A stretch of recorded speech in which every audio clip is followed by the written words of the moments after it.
누가복음 2장을 함께 읽었습니다. 동정녀의 몸에 탄생하신 아기 예수님은 만 백성을 죄에서 구원할 그리스도 메시아로 오셨습니다. 천사 가브리엘이 예언을 했죠. 시몬과 안나가 예수님이 그리스도요 메시아가 되심을 증언했습니다. 마그니피칸, 지난주에 우리가 묵상했던 마리아의 찬가, 마리아 또한 성령으로 잉태되신 예수님을 구주로 찬양했습니다. 자, 어느덧 12년의 세월이 훌쩍 지나갔습니다. 유대인들의 명절을 맞이해서 유월절을 맞이하여 요셉과 마리아가 12살 소년 예수님과 함께 예루살렘에 올라갔다가 3일 동안 예수님을 잃어버리고 말았습니다. 3일 만에 다시 만난 예수님, 마리아가 예수님을 발견했을 때 아이야 어찌하여 우리에게 이렇게 하였느냐 묻고 있었습니다. 마리아는 아직도 예수님이 누구신지, 예수님이 어떠한 분이신지를 잘 모르고 있었다는 것을 발견할 수가 있습니다. 여전히 마리아는 다른 여러 여인들처럼, 문 여인들처럼 그리스도의 구원이, 메시아의 구원이 필요한 인생이었고, 결코 마리아가 다른 누군가를 구원하는 중보자가 될 수 없음을 우리에게 분명하게 보여주고 있습니다. 자, 그러면 12세 소년 예수, 그는 누구였습니까? 예수님의 첫 번째 유월절의 방문 이야기, 이 사건은 예수님에 대하여 무엇을 증거하고 있습니까? 49절에 보니까 어찌하여 나를 찾으셨나이까? 내가 내 아버지 집에 있어야 될 줄을 알지 못하셨나이까? 이 말씀은 예수께서 내가 누구인지, 하나님의 친아들 되시는 것을, 구원자여 그리스도가 되심을 다른 사람들의 입이 아니라, 천사의 증언이 아니라 본인 스스로 자신의 입으로 선포했던 최초의 말씀이었습니다. 자, 오늘이 지나고 내일이 지나가면 한 해가 끝이 나고 새해를 맞이합니다. 1년은 12달 365일 52번의 주일이 있습니다. 우리는 예배 시간에 예배 자리에서 매 주일마다 말씀을 듣고 들었습니다. 여러분에게 예수님은 누구십니까? 예수님은 어떤 분이십니까? 12살 소년이었던 예수님의 증언 그대로 예수님은 성부 하나님의 친아들 하나님이십니다. 성부와 성자와 성령 삼일체 되시는 하나님의 한 분 하나님으로 믿으심으로 다시 오실 예수님을 높이며 영광을 돌리며 우리 하나님께만 경배와 찬양을 올려드리시기를 축원합니다. 예수님을 믿고 죄와 사망에서, 저주와 심판에서 구원을 받을 사람들은 무엇을 믿는 것일까요? 어떻게 믿어야 하겠습니까? 우리 첫 번째 41절부터 3절까지를 읽어보십시다. 시작. 그의 부모가 해마다 유월절이 되면 예루살렘으로 가더니 예수께서 12살 되었을 때에 그들이 이 절기의 관례를 따라 올라갔다가 그 날들을 마치고 돌아갈 때에 아이 예수는 예루살렘에 머무셨더라. 그 부모는 이를 알지 못하고. 전통적으로 유대인의 가정에 유대인 아이가 태어나면 만 5세가 될 때까지 어머니의 품에서 모세의 율법을 가르쳤습니다. 그리고 만 12세 될 때까지 유대인의 회당에서 성경의 말씀을 배웠습니다. 그리고 12살이 될 때에 생애 최초로 예루살렘의 성전으로 올라가는 순례자의 행렬에 함께 참여할 수가 있었습니다. 자, 6월절은 하루로 끝이 났죠. 일주일 동안 무교절을 지켰습니다. 기록에 의하면 그 당시에 100만 명이 넘는 많은 인파들이 예루살렘으로 몰려들었습니다. 자, 그런데 어떤 일이 벌어졌을까요? 모든 날들을 마치고 돌아갈 때에 예수님은 예루살렘에 그대로 남으셨습니다. 자, 그러나 요셉과 마리아는 그 사실을 알지 못한 채 어땠을까요? 44절과 45절을 읽어보십시다. 시작. 동행 중에 있는 줄로 생각하고 하루 길을 간 후 친족과 아는 자 중에서 찾되 만나지 못함에 찾으면서 예루살렘에 돌아갔더니. 예루살렘에서 예수님의 첫 번째 유월절이 있었는데 뜻밖의 문제가 발생했습니다. 갈릴리에서 예루살렘까지는 도보로 걸어가면 4일 내지 5일이 걸렸습니다. 자, 남자들은 남자들끼리, 여자들은 여자들끼리 순례길을 함께 걸어갔다고 합니다. 자, 그리하여 요셉은 예수님이 여인들 틈에 마리아와 함께 있을 것이다. 또 마리아는 우리 예수님이 남자들 틈에 요셉과 함께 있을 것이다. 그렇게 생각을 하고 하룻길을 걸어갔습니다. 어느덧 뉘엿뉘엿 해가 떨어지고 해절녘이 되었습니다. 요셉과 마리아는 예수님이 일행 중에 함께 있지 않음을 그제야 발견했고 크게 놀랐습니다. 자, 마음이 어땠을까요? 지금처럼 핸드폰이 있는 것도 아니었습니다. 연락을 취할 방법도 마땅치 아니었습니다.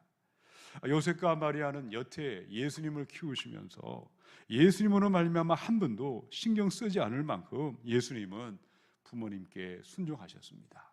선하시고 순전한 아들이셨기에 더욱더 당황스러웠을 것입니다. 자, 성경은 요셉과 마리아가 예수님을 잃어버린 그 동기에 대해서, 그 사건에 대해서 어떻게 말씀하고 있습니까? 44절을 보니까요, 동행 중에 있는 줄로 생각하였다. 우리들 가운데 동행 중에 있는 줄로 생각하였다. 요셉과 마리아는 예수님이 당연히 나사렛 출신의 일행들과 함께 그 무리 가운데 있을 것이라고 생각을 했습니다. 성전으로 올라가며 기도하던 무리들, 찬양하던 사람들, 틀림없이 순례자들의 행렬 가운데 있을 것이라고 믿었다는 것입니다. 부모는 소년 예수가 귀향하던 일행과 합류하여 당연히 함께 있을 것이라고 생각했지만 예수님은 그곳에 함께 있지 아니하셨습니다. 여러분, 지금도 마찬가지일 수가 있습니다. 이 시간 주일을 맞이해서 전 세계의 수많은 교회에서 예배가 드려지고 있습니다.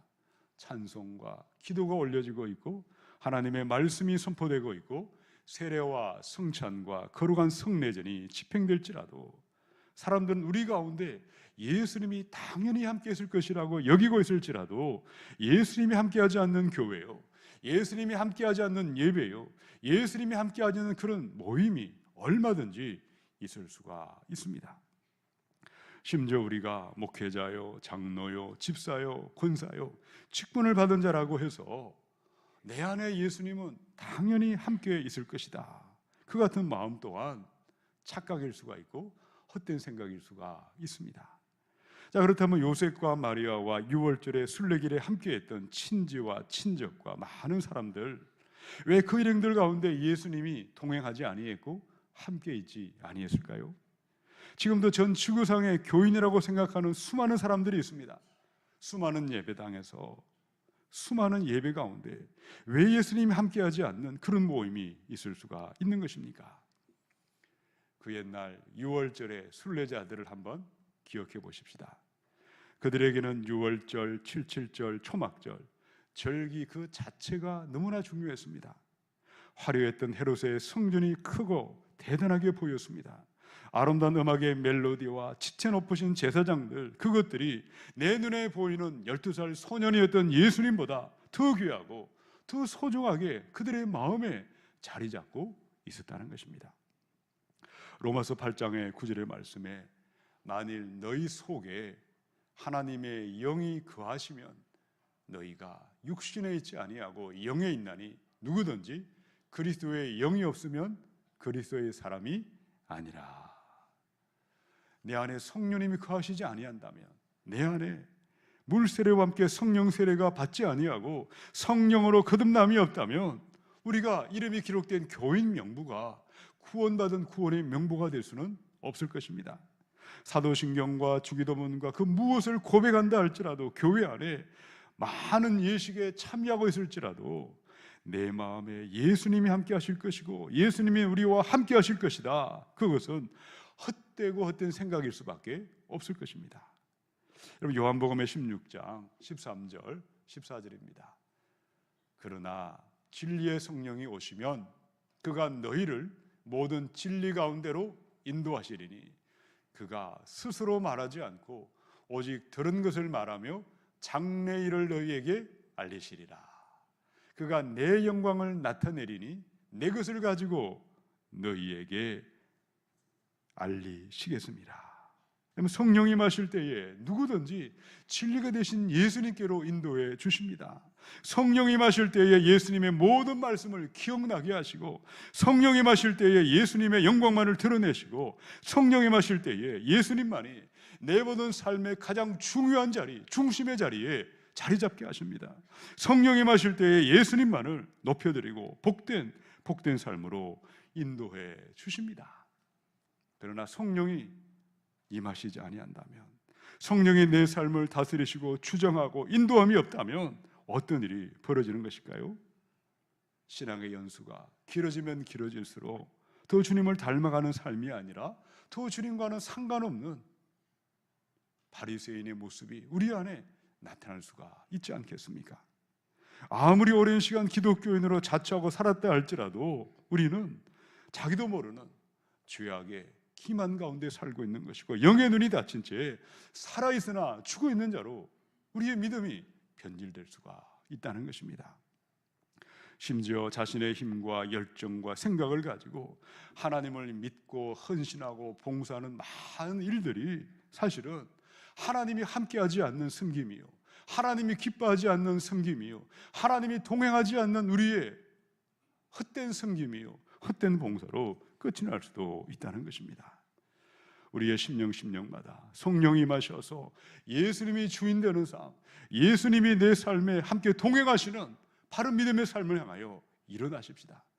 2018년 지난 한 해에 우리의 예배와 우리의 섬김과 우리의 삶이 어떠하셨는지를 돌아보시고, 새해에는 예수님이 주인 되시는 삶을 우리가 결단하시고 성령으로 함께 하셔서 예수님과 동행하는 참된 믿음의 삶으로 일어나셔서 하나님께만 영광을 돌려드리시기를 축원합니다. 우리 두 번째 46절로 7절을 읽어보십시다. 시작. 사흘 후에 성전에서 만난즉 그가 선생들 중에 앉으사 그들에게 듣기도 하시며 묻기도 하시니 듣는 자가 다 그 지혜와 대답을 놀랍게 여기더라. 요셉과 마리아가 예수님을 다시 찾은 것은 3일이 지난 바로 그때였습니다. 이미 예수가 일행 중에 없는 것도 몰랐습니다. 하루길을 걸어갔고 잠을 제대로 자지도 못한 채 밥을 먹는 둥 마는 둥 서둘러 예루살렘으로 돌아오는데 또 하루가 더 걸렸습니다. 또 예수님을 찾아서 이곳저곳 수소문하는데 또 하루가 걸렸습니다.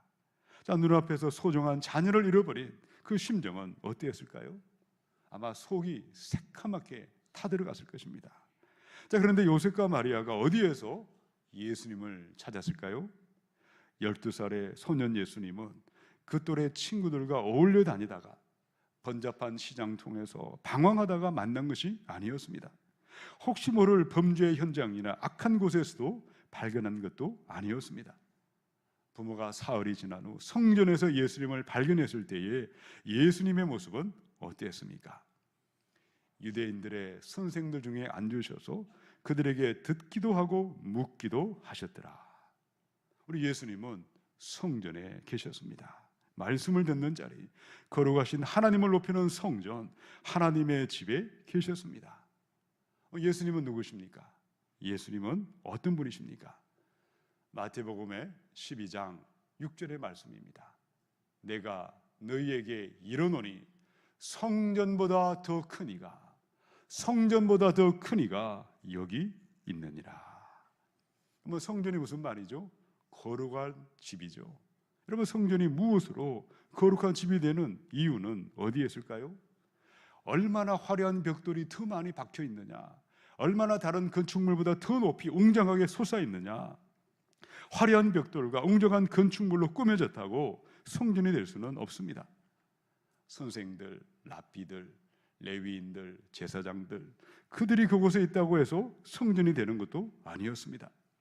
성전보다 더 크고 더 위대하신 예수 그리스도, 만왕의 왕 예수 그리스도가 좌정하시고 거하실 때에 성부와 성자와 성령, 성삼위 하나님만을 높이며 찬양하며 경배할 때에 그것이 바로 거룩한 집이요 하나님의 성전이 되는 줄로 믿습니다. 예수님은 12세 소년이셨지만 그분은 하나님의 독생자 외아들이십니다. 마리아의 몸에 아기 예수로 탄생하실 그때도 그분은 하나님이셨습니다. 성전에 앉아 선생들 중에 앉아 계실 그때도 소년 예수님은 하나님이셨습니다. 십자가에 죽으시고 부활하신 예수 그리스도, 그분은 지금 어디에 어느 곳에 좌정하고 계십니까? 사람이 손으로 지은 성전이 아니라 영원한 하늘의 성전에 하늘의 보좌에 성부 하나님의 우편에 만왕의 왕으로 좌정하시고 통치하시는 성자 하나님이십니다. 이 시간 여러분에게 예수 그리스도는 누구십니까? 선생들 중에 앉으시고 묻기도 하시고 듣기도 하셨던 예수 그리스도는 어떤 분이십니까? 47절에 보니까 듣는 자가 다 그 지혜와 대답을 놀랍게 여겼더라. 소년 예수님의 그 말씀은 듣는 자들에게 충격 그 자체였습니다. 이 놀랍게 여겼다, 엑시스탄토라는 말은요, 깜짝 놀라서 정신을 차리지 못했다. 지혜로운 그 말씀이 거의 기절할 정도로 대단한 충격이 되어 다가왔다는 그 뜻입니다. 유월절 첫 번째 성전을 방문하신 예수님, 선생들 중에 앉으시고 묻기도 하시고 듣기도 하신 예수님, 성전에서 도대체 무슨 말씀을 들으셨고 무슨 말씀을 물으셨기에 그들이 깜짝 놀라 정신을 차리지 못했을까요? 왜 거의 기절할 만큼 충격을 받게 하신 것일까? 예수님은 누구보다도 유월절이 무엇인지, 왜 유월절을 기억하고 기념하고 지켜야 하는지, 무교절에 양고기를 먹고 무교병을 먹고 왜 쓴나물을 먹어야 하는지, 성전의 뜰에 매여 있던 짐승들, 희생제물이 되어 죽임을 당할 소와 양과 염소들, 제물의 의미가 무엇인지를 누구보다 정확하게 알고 계신 하나님이셨습니다. 히브리서 9장 22절이죠. 율법을 따라 그의 모든 물건이 피로서 정결하게 되나니 피 흘림이 없은즉 사함이 없느니라. 유월절은 죄인을 위하여 죄 없는 양과 염소의 피를 흘려 피를 바름으로 죽음에서 생명으로, 멸망에서 영생으로 전적인 은혜로 구원받은 하나님의 사랑과 하나님의 긍휼과 하나님의 자비하심을 기억하고 해마다 우리의 가슴에 새기는 예식이었고 사건이었습니다. 베드로전서 1장의 18절로 19절입니다. 너희가 알거니와 너희 조상이 물려준 헛된 행실에서 대속함을 받은 것은 은이나 금같이 없어질 것으로 된 것이 아니요 오직 흠없고 점없는 어린 양 같은 그리스도의 보배로운 피로 된 것이니라. 아멘. 예수 그리스도는 세상 죄를 지고 가는 하나님의 어린 양, 유월절의 어린 양이십니다. 나 같은 죄인을 위해 죽으시고 부활하신 만왕의 왕이신 하나님이십니다. 선생들 중에 앉으신 예수님은 지금 하늘 보좌에 앉아 계시고 반드시 하늘 구름을 타시고 재림주로 심판주로 오시는 하나님이십니다. 예수 그리스도만을 나의 구주요 나의 하나님으로 믿고 경배하심으로 말미암아 오직 하나님께만 영광을 돌려드리시기를 축원합니다. 우리 세 번째 48절에서 50절까지를 읽겠습니다. 시작.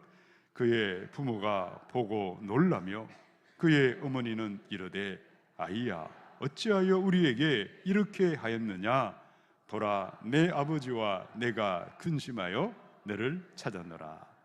예수께서 이르시되 어찌하여 나를 찾으셨나이까? 내가 내 아버지 집에 있어야 될 줄을 알지 못하셨나이까? 하시니 그 부모가 그가 하신 말씀을 깨닫지 못하더라. 누가복음 2장에 우리 예수님의 어린 시절의 이야기는요, 성경 전체를 통틀어서 누가복음에서만 이 사건이 기록되어 있습니다. 예수께서 3일 동안 부모님과 헤어지신 사건, 선생들 중에 앉으셔서 묻기도 하고 듣기도 하셨더라. 이 모든 것은 무엇을 말씀하기 위함이었습니까? 예수님이 누구신지, 예수님이 어떠한 분이신지 여기에 모든 초점이 맞춰져 있습니다. 자, 48절에 보니까 요셉과 마리아는 아직도 예수님이 누구신지, 이 예수님이 어떠한 분이신지를 깨닫지도 못했고 이해하지 못했습니다. 얘야, 어찌하여 우리에게 이렇게 하였느냐? 보라, 내 아버지와 내가 근심하여 너를 찾았노라. 마리아는 요셉이 소년 예수님의 아버지라고 이야기를 했습니다. 자, 그래서 예수님께서 다른 누군가의 입이 아니라 자신의 입으로 내가 누구라고 말씀하셨습니까? 49절에 보니까요, 내가 내 아버지의 집에 있어야 될 줄을 알지 못하셨나이까. 예수님은 요셉이라는 육신의 아버지, 사람들이 생각했던 외적인 부자 관계를 초월하여서 하늘에 계신 아버지, 성부 하나님이 나의 아버지시라고 말씀하셨습니다.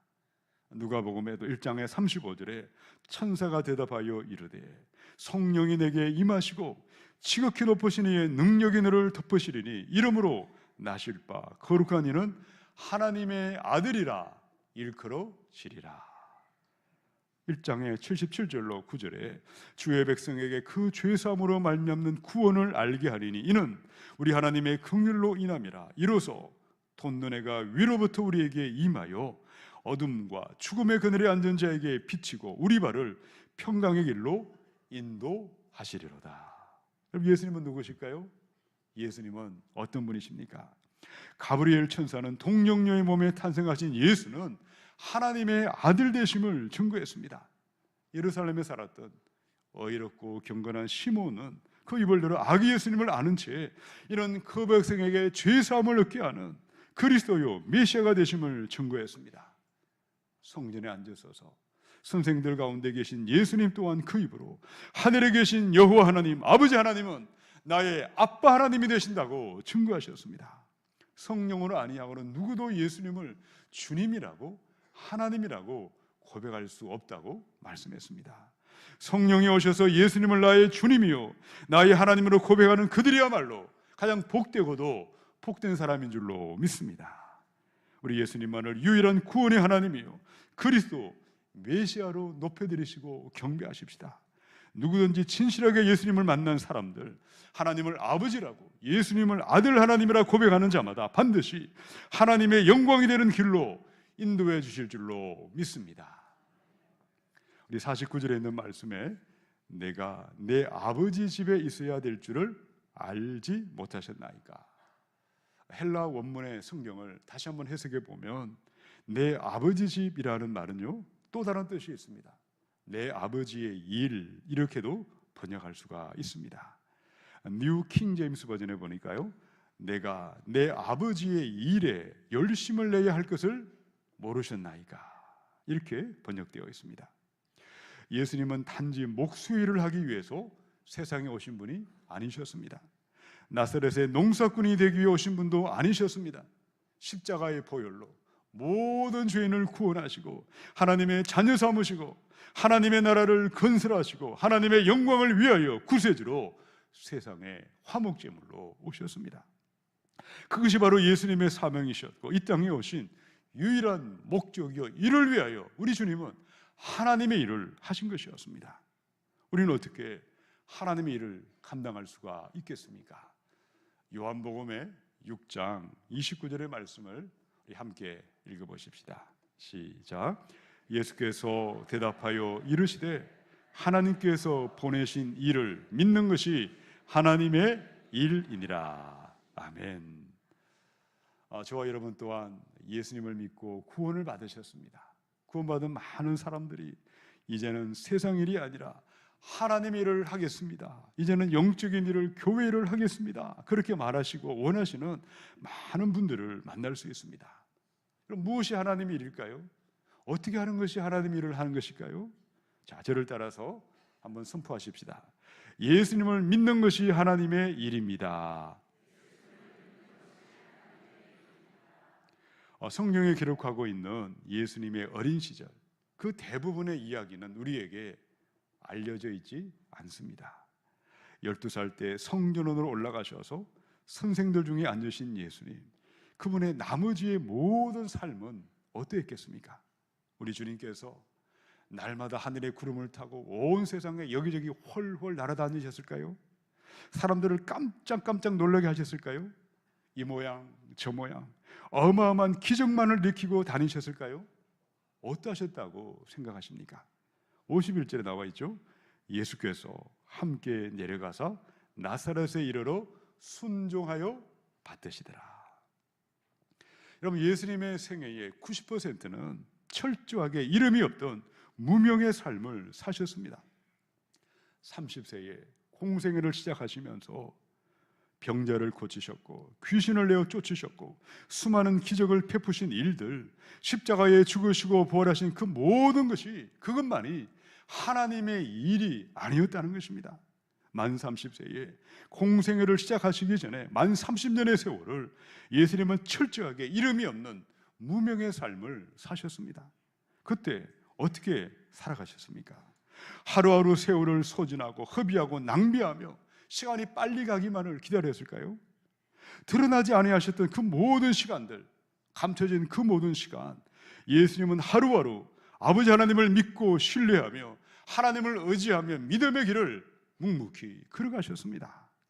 하나님을 의지하시고 날마다 하나님을 신뢰함으로 그 모든 일상이 하나님의 일을 하셨고, 마침내 온전히 십자가의 영광까지 온전하게 하나님의 일을 완수하시고 이루어 주셨습니다.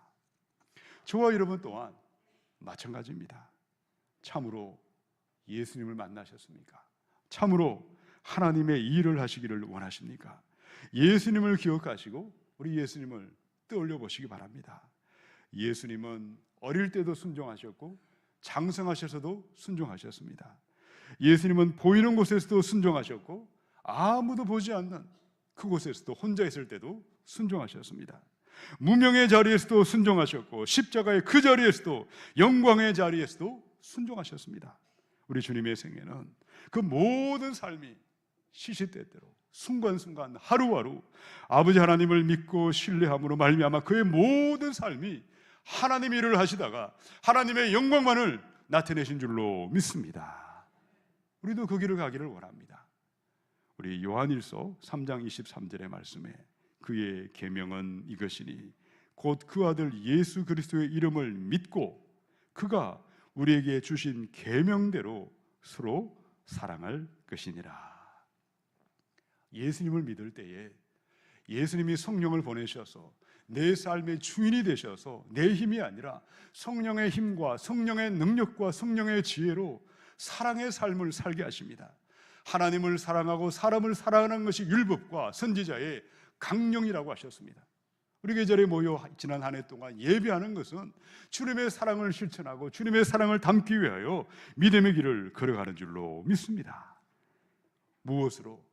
하나님 일을 하시다가 우리 주님 앞에 서시기를 원하십니까? 예수를 진실로 믿으심으로 말미암아 성령이 뒤인 되심으로 말미암아 우리 하나님을 높여드리다가 하나님 일을 감당하시다가 우리 주님을 맞이하시기를 원합니다. 시편의 46편의 5절에 하나님은 어떤 분이실까요? 새벽에 하나님이 도우시리로다. 하나님은 새벽에 우리를 도와주십니다. 한 해를 마감하고 한 해를 시작하면서 세일의 특별 새벽 예배가 한 주간이 지나갔습니다. 우리 하나님 기도하는 자를 도와주신다 하셨사오니 그 믿음을 가지고 하나님의 일을 감당하십시다. 믿음은 보이는 것을 믿는 것이 믿음이 아닙니다. 이해가 되고 납득이 되는 것을 믿는 것을 믿음이라고 말하지 않습니다. 말씀으로 천지 만물을 창조하시고 죽으시고 부활하신 예수님을 믿는 것을 믿음이라고 말씀하십니다.